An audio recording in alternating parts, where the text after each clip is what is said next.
Okay, so I'm going to start recording it. Basically, I really did not know what to go over tonight.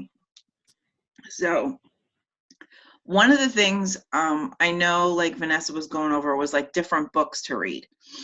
I'm going to be honest, I don't know if either of you ever read, did either of you even try to read Girl Wash Your Face? I No. downloaded it. I have not been able to read it yet. Thanks for reminding me, because I that will give me something to do at night that I don't sleep now. Yeah, see, like I started it and like I liked it, but I never did finish it. I don't know. And it's probably one of those things where I don't know. For me, I just could not completely get into it, so I just kind of stopped reading it. But one of the other books that Vanessa went over was Get Over Your Damn Self. So I started reading this one, and so far I'm liking it. Um, so so far I am liking this book. There's like some stuff that, like, again, I think it depends maybe like where you are as far as like in your business and things like that, like how it hits you if you're in that mindset to read it. There's a lot of stuff in here that I already knew, but I guess the way she's saying it, it's just hitting me the way I need it for it to hit me. So I thought, well, I would just go over it because, of course, the first thing that she goes over is your why and stuff like that. So basically, when she starts out the book, the first thing that she says is, "Congratulations, you're the CEO of your own business." So, you know, basically, it's like now, like you have to like look at it. You do have your own business. You're now the CEO of your own business. So now you have to start thinking of it as a business and making your executive decisions as far as what are you going to do to make your business successful.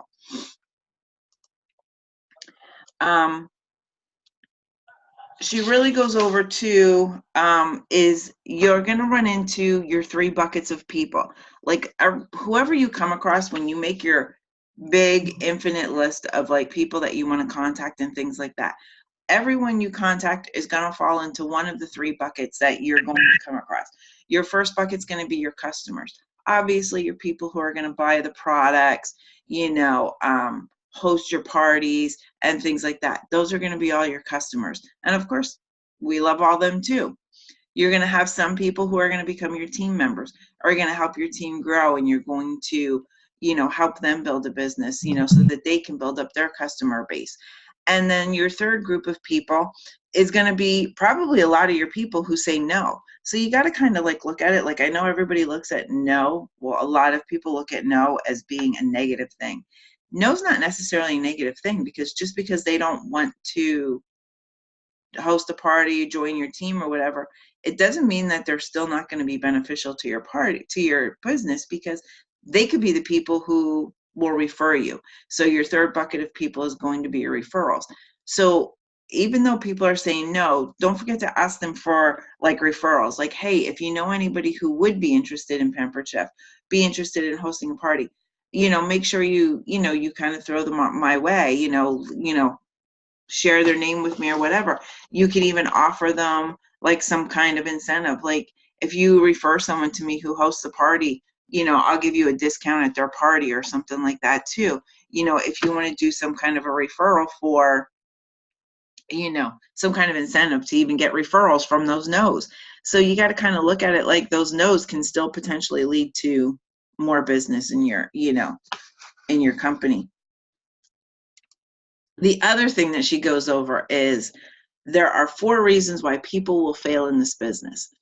The first reason is they're not coachable.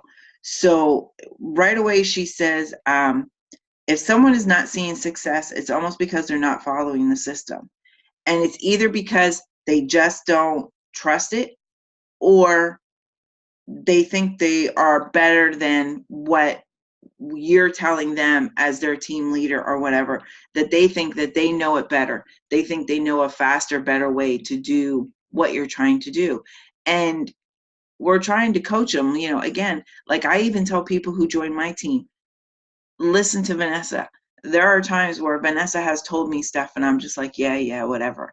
But when you finally start listening to Vanessa and start doing what she tells you, guess what? It starts working and your business starts growing.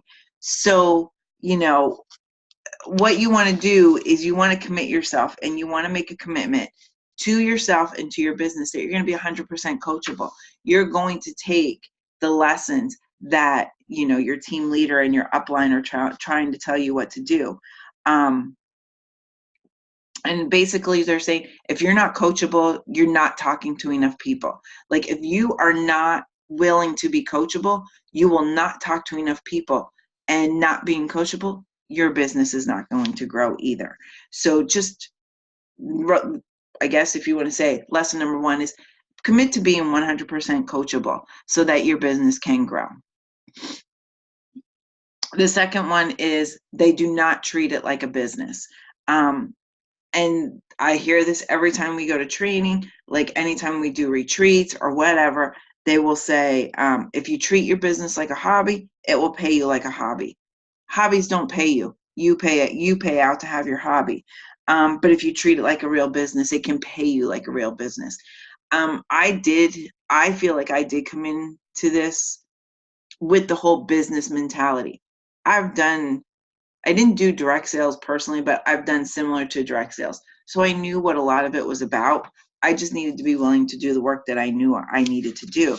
So, you need to sit down and think to yourself, like, are you treating this as a business, or are you treating this as a hobby?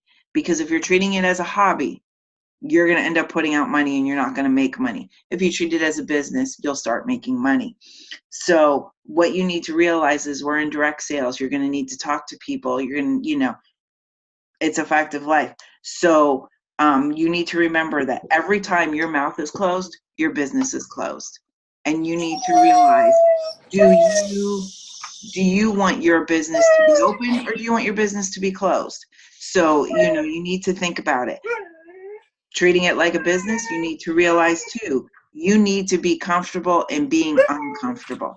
Again, like I said about being coachable, there's times when Vanessa would like say stuff to me and I'm just like, are you serious? I need to do this.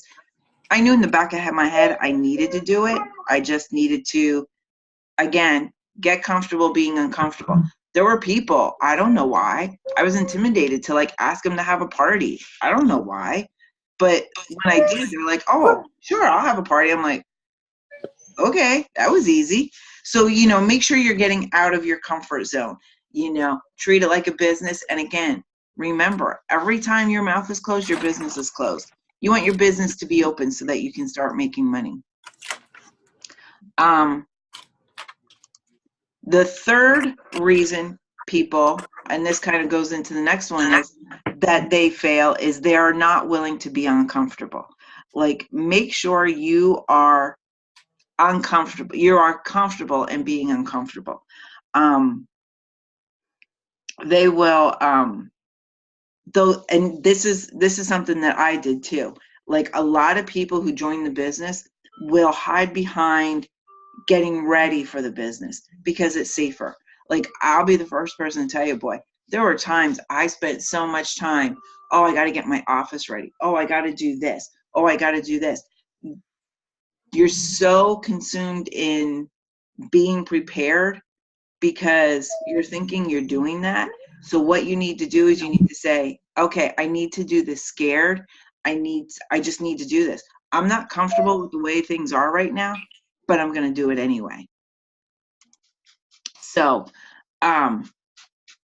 you just need to realize you need to get comfortable. Just get comfortable being uncomfortable. So, and another thing, like, you learn from your mistakes. If you're not making mistakes, you're not stretching yourself and you are not trying hard enough. So I can tell you, boy, I have made my share of mistakes. I would like say to a host, oh yeah, you can get that. And only to find out, oh no, they cannot do that. So one thing, and I will never forget this, even like my boss at work, one of the things that she told somebody one time, we had training and they all went out to eat I wasn't part of this group, but they all went out to eat, and they went to like a bar type place. And one of the coworkers, he doesn't work with us anymore. He wanted to have like a drink, like a beer or something, when they were like, at lunch. And after he ordered it, he was like thinking, oh crap, my boss is sitting here. And something that she said to him was, it's easier sometimes to ask for forgiveness than permission. And I'm not saying go out and do things purposely wrong, but you're not telling your host, your customer, something wrong because you're trying to, you're trying to send them in the wrong way. It's an accident. Just like say, listen, I'm new. Hey, listen, I'm going to tell you one thing. Use the new card to the hills. I remember when I first started bartending, when I went through my divorce, you have no idea. I would just say, oh man, I just started. I don't remember how to make that drink. It would be something stupid. But guess what? Because you're new, they'll accept it so much easier. Use the new card to the hills, and don't be afraid to make mistakes. Make mistakes. Sometimes that's the best learning, sometimes that's your best learning teacher. Make the mistakes, because guess what? You're not going to do it again. I have a trainee at work, and I was off one day last week, and she was working a position by herself, and she did something wrong. I knew she knew how to do it because we went over it. And I looked at her and I said, well, I guess you won't do that again, will you? She's like, nope, I'll remember how to do it. It's a newbie mistake. It's not a mistake you made on purpose. It's a newbie mistake. So again, use the new card for as long as you can until you learn stuff, because you will make mistakes. So, that's all there is to it. And the fourth reason why people will fail is because they're just not hungry enough. How hungry are you to make your business successful? Because the one thing that people will tell you, if you want something bad enough, you will make it happen. And it's just that simple. And not just business related. I can tell you right now, like, I struggle because I've gained weight, and now I'm trying to lose weight. And I think to myself, when I went through my divorce and I lost all the weight that I lost, how come it was so easy for me to be, have so much self-control? People could sit there with candy bars in front of me and I'd be like, no, I don't want it. And because I really was focused, this is what I wanted. This was my end result. Like, now people come with a cake or candy bar and I'm like, oh, heck yeah, man, I'm going to have some. And then I get frustrated because I can't get back on the horse and I can't, lose the weight. It comes down to it. I obviously am not hungry enough. Are you hungry enough to make your business successful? What are you willing to do? What are you willing to do? Are you going to set up your business hours and say, these are the hours I'm open? Okay, every Monday night from 7 to 8 o'clock, I'm going to sit in my office and I'm going to make contacts. Because again, they will tell you 25 contacts a week, 8 parties a month, 2 new recruits. These are just the way it goes. Are you keeping track of? I'm guilty of this. Do you keep track of your contacts? Who are you contacting? Contacting is not, oh, I sent a message to 25 people today. Okay, well, you sent a message to 25 people. How many people responded? It is not considered a contact until there is a 2-way conversation. So if they never answered you, that technically does not count as a contact. So what I've been doing is I've been trying to get better, because this is one of my downfalls, logging all my contacts and then writing down, did they not answer me? What was their response? And then maybe a week, 2 weeks afterwards, if they didn't respond, I send them another message. Because one thing I'm guilty of is people send me a message in my head and in my mind. I typed the response and I responded to them, and I never did it. So maybe that's what they did. They didn't intentionally not respond to you. So just go back and check with them. It was another one, and I forget who Vanessa told me it was. For some reason, Cammie Cruz sticks in my head, but I don't remember. That's what she was doing. She's just going back. If they didn't respond, she's getting back oh, hey, just wanted to make sure you didn't miss my last message and blah, blah, blah. Check in with them. Listen, until they tell you to get lost, they're willing to read your messages. So, just keep going. So the big thing is that everybody talks about is What is your why? And I know sometimes I get tired of hearing, what is your why? We all know what you think you know what your why is. You're going to talk, you're going to do this. So what is your why? Do you truly know what your why is to build your business? And this is where I think part of it for me, the author really broke it down for me and what I need to do for myself. And I really need to sit down and do this. One of the things she says is your why cannot be about money, but it can be about what the money will do for you. So we all focus on, we want to make extra money. Why do you want to make extra money? She relates it to like just peeling the onion, peeling, each layer off, like what is your true why? I know you want to make extra money, but obviously if you're not out getting yourself uncomfortable, your why is not definitive enough or it's not big enough. So, and here's where I think kind of it related to me. Let me see if I can find the little story that she kind of told that is, that where she said about peeling the onion as far as when it got down to it.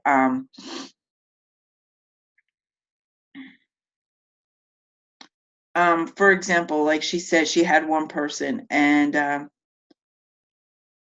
the lady said she was doing the business. I don't know what kind of business this lady does, but it's a direct sales business.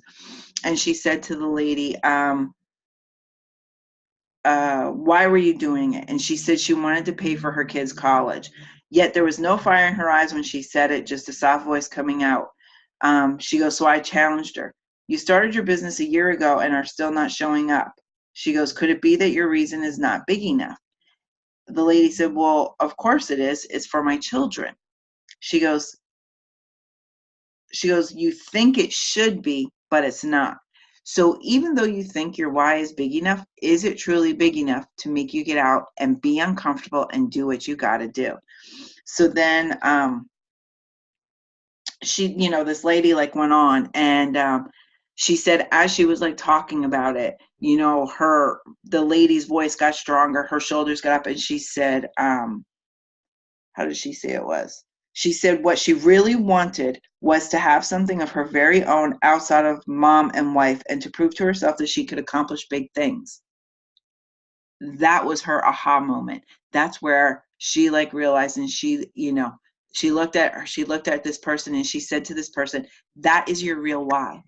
So think about it. Like, what is your real why? Is your real why because you want to make extra money?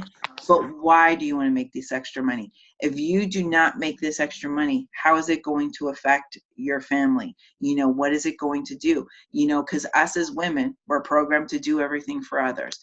I know that's how I am. I'm one of those people, the codependent person. You take care of everybody and worry about yourself last.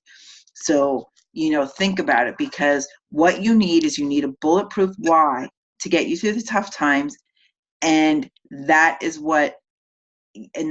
to be about you. So think about it. Not just, do you want the extra money? Why do you want the extra money? Is the extra money just, an effect of what your why is? Maybe that's what you want to do. You want to prove to people that you can do this. And by proving to people that you can do this, well, making the extra money is the benefit of that. So what is your true why? So that's where something like when I read this book kind of like hit me, because I keep saying I want to make the extra money, but obviously that's not hitting me hard enough to make me do the extra work that I need to do.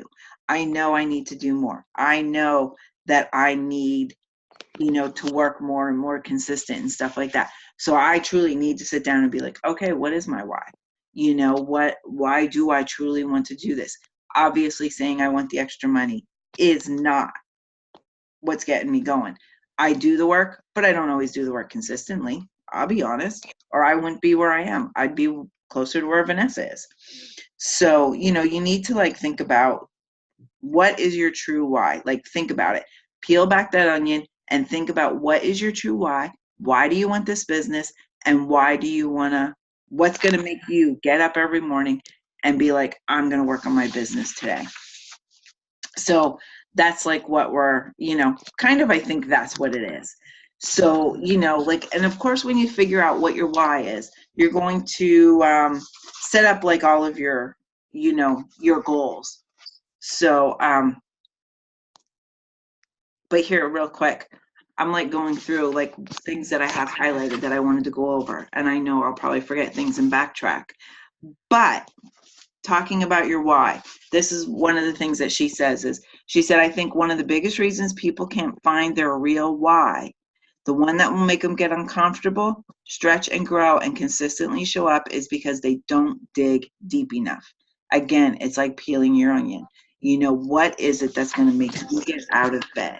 What do you want so bad that it's going to make you get out of bed and work the business every day? So once you figure out what your why is, you're going to want to set a list of goals. And one of the things with the goals is you can use, think of the word SMART. You want your goals to be specific. You want them to be measurable, attainable, realistic, and timely. So I'm trying to think.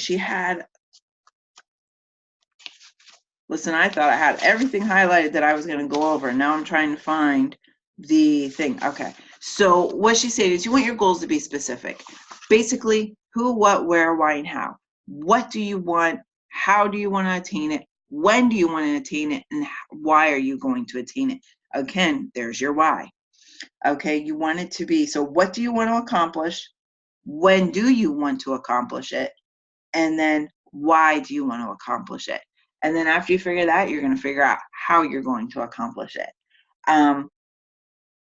But you also want them to be measurable. You want something that you can measure so that when you reach that goal, you know that you have reached it. You also want it to be attainable. So, for example, one of the examples that she gave, because you also want it to be realistic. You want something that can be realistic in a timely manner. So, for example, she gave the example, you got $1,500 in credit card debt and you want to pay it off. Okay, so it's achievable. You can do that. When do you want to achieve it? Make sure that when you want to achieve it is something that is in a timely manner. For example, you have a goal of replacing your $10,000 monthly salary in 6 months, but are only willing to carve out 6 hours a week for your business. Guess what? If that's all you're going to do, you're not going to attain your $10,000 a month. And, then you're going to get frustrated. So make sure whatever you are doing, you're setting up a realistic goal within a timely manner. Because if you're like setting yourself, and I'm not saying like set little goals that are like super easy, you still need to stretch yourself, make yourself become uncomfortable, and push yourself. So, hey, listen, maybe $10,000 a month, like in this business, we know you can do it. Get out there and do it. Can you do it on an hour or two a month or whatever? Well, no, you're not. You're going to put more work into it if that's what you want to do. So, just make sure when you set your goals, you want them to push you, but you still want them to be attainable in a realistic, timely manner. Because if you don't, you're going to get frustrated. So what's the worst going to happen? You're going to shoot for the moon. Guess what? You just might land among the stars. And there's nothing wrong with that. Like, shoot for the moon. Like, what is the big deal? If you shoot for the moon and you land in the stars, well, you're still among a bunch of stars. And guess what? Now you know what you need to do. So the next time when you shoot for the moon, you're going to land on the moon and you're going to be there.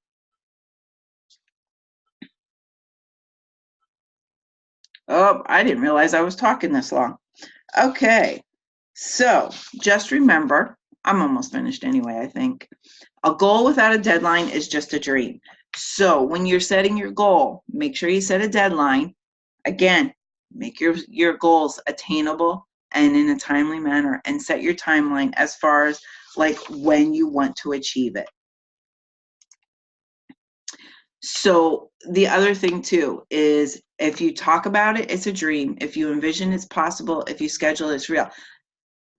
Basically, one of the things that she said is, make it real. Tell somebody what your goals are. Tell somebody what you want to do, because as soon as you put it out there and as soon as you make it public and as soon as you say it out loud, it becomes real. Again, I'm going to go back to like going off the business thing. Back when I turned 40, I was like working out and I wanted to do a half marathon. Okay, so I was going to run 13 miles. I was petrified. But guess what? I went to the one girl at the gym. I went to the owner of the gym and I said to her, you know what? I'm going to sign up for it. And she looked at me. She laughed, not because she didn't think I could do it. She laughed because she goes, you realize what, Connie? She goes, you just said it out loud and you told me that's what you want to do. Now you're accountable and now it's out on the table. I know that's what you want to do and I'm going to push you. So make sure you have find an accountability partner. Tell somebody what you want. Tell Vanessa what you want. Tell your upline what you want to do so somebody holds you accountable, because once you say, this is what I want to do, they're going to count on you. I told Vanessa I want to be director. There's parts like, boy, I am so close. It's like notching at the bit. But guess what? Because I told Vanessa it's what I want, she keeps throwing it right back at me. Like, this is what you want. This is what you got to do. So just do it. Make it real, tell people, and you're going to do it. The other thing too that she points out is if you're not adding 2 business partners a month, you are not insulating yourself from attrition, because not everybody who joins your business is going to stay. You're going to have some people who fall off. You're going to have some people who come, they're going to be your kidnappers and they're going to quit. So keep adding new people to your team, so that when the people who do fall off or only are your kidnappers, you're replacing them so that your business can keep growing. So again, just keep asking yourself, how bad do you want it? What is your true why? And this one is really good because you have to think about this, because there's days, boy, you get up and you're like, I just don't want to do this today. But think about it. You are now the CEO of your own company. You're running your own business. Entrepreneurship is living a few years of your life like most people won't, so that you can spend the rest of your life living like they can't. So think about it. That's why not everybody is successful in this business. They're not willing to live like most people don't want to. But guess what? If you keep pushing, you're going to be living the life and going to places like Hawaii and Disney and things like that with Vanessa and her upline and stuff like that. Because guess what? She's doing a lot of things that people don't want to do, but guess what? She's now living the life like some of us can't. Who can go to Hawaii? I can't go to Hawaii for free. I didn't earn it because I didn't do what I needed to do. So just keep thinking about it. Do what other people won't so you can do what they can't. So, okay, so look at that. I actually did finish up pretty good on time. So at the end of her first chapter was this plan of action. So basically what she said is take out a notebook or journal, answer all these questions, and I can post this again later for the whole group too. What is your why? Remember to peel back your onion and get to your real why. Why is your why important to you? And get specific. How will this change your life? How will it affect your family? How will it get you where you want to be long term? Like, what do you want long term? Do you want to do this business long term? Do you want to be a director? Do you want to be an advanced director? What do you want to do? The next thing is if you don't achieve your why, what pain will you experience? So what will it cost you in life by not doing the action that you need to do to build a business? How will it affect your confidence and your self-esteem? Maybe that's what your why is to build up your confidence and self-esteem. So, and look ahead into your future for 5 years into your future. If you don't achieve your why, where will you be and what will you have given up? And all because you didn't follow through and take the action that was important. So you got to remember that every time Vanessa is pushing you, and I'm going to keep saying Vanessa because Vanessa's my direct upline. So she's always pushing me. She has pushed me beyond my things where I'm just like, oh, I don't want to do this. Okay. And then I have to go back and tell her, you were right, Vanessa. I needed to do this. So when your upline is pushing you to do things you don't want to do, it's not because they're being bossy or whatever. They are trying to help you grow. And just remember, they're trying to help you grow as a person. But when it comes down to it, they can say, this is what you need to do. But you are the CEO of your company. If it's up to you to do it. Nobody can make you do it. They can advise you this is what you need to do. So after you answer all these questions, write it down in your journal, your notebook, wherever you do it, and read it every day for 3 weeks. The author of this book says what she did was she personally preferred to read it as soon as she got out of bed in the morning before she did anything. But it doesn't matter when you do it, just do it every day. And this is where kind of I am in the book, and I didn't go any further because I need to sit down and write all this out. So remember that after you answer all these questions, look at it every day for 3 weeks. And like keep going, because it will get you, and that will give you the burn to go. So we only have 3 minutes left, but does anybody have any questions or any comments or suggestions or anything? Don't everybody talk at once. Sounds like a good book, Connie. I only got through the first chapter. I do like it, so I'm looking forward to reading the rest. Yeah, you got a lot. I mean, you've got a lot of information just in that first chapter. I mean, a lot of good, positive info from that. So I'll have to look that one up. Yeah, I do like it. And I think the whole detail of your why was what I really needed to hear. Like, obviously making the extra money is not what is keeping me going. I really need to sit down and think what's going to make me get out of bed and do the stuff that I don't want to do. So that kind of what hit home to me. So yeah, that's where I'm at. I mean,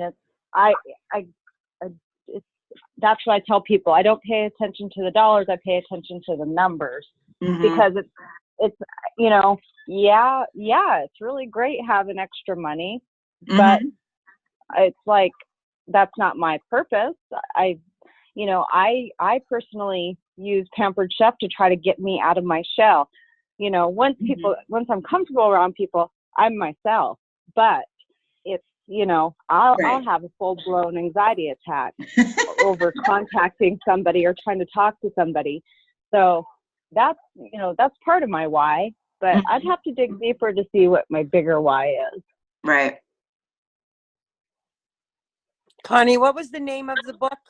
It is called Get Over Your Damn Self. Okay. It's like $8.99 on Amazon, I think. Yeah, I don't remember what I paid for it. Yeah, but I know I got it on Amazon also. I'm glad you decided to take my advice and read that one. Well, I was telling them before you got on, I was reading Girl Wash Your Face. And as much as people rave about it, I couldn't get into it anymore. I had to stop reading it. So I moved on to this book, and I'm liking this one much better. Again, it's a personality thing, or like where you are in your life or your business. This one's hitting me better than the other one. So They always say in the company that leaders are readers, and that when you read, you become inspired and you inspire others. So that is definitely something I suggest is, finding books and then sharing them with everybody, because then that way we can all be reading them. Yeah, and that's like my husband, he doesn't care to read, but he follows, I can't even think the guy's name. He follows a guy, and he's paid to listen to all of his, what do you call them? Anyways, his little speeches. John Maxwell. No, it's, what the heck is the guy's name? He's a real estate mogul. Oh, I think we're going to get cut off. Do you want me to start it over? Sure, go for it. Okay, because I think we're down to like less than a minute.